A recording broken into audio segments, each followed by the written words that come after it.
For those cow-calf producers that are going to grow some replacement heifers during the winter months and get them ready for a spring breeding season, especially those that don't have some cool season or wheat pasture available to grow those heifers with, and we're going to have to utilize a grain mix to go along with some grass, hay, or some standing forage, I would really like to encourage you to include one of the feed ingredients called ionophores in that grain mix.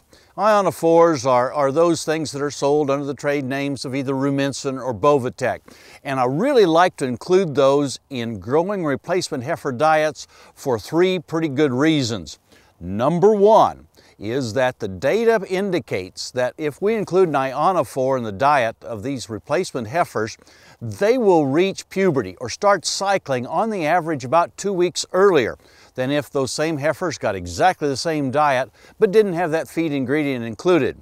Now that doesn't mean that we back up the breeding season 2 weeks, but what it does mean is that we can have a higher percentage of these heifers cycling and ready to go when the actual breeding season does begin, and in the long run should mean a little higher percentage breed up and perhaps more of them bred early in the breeding season.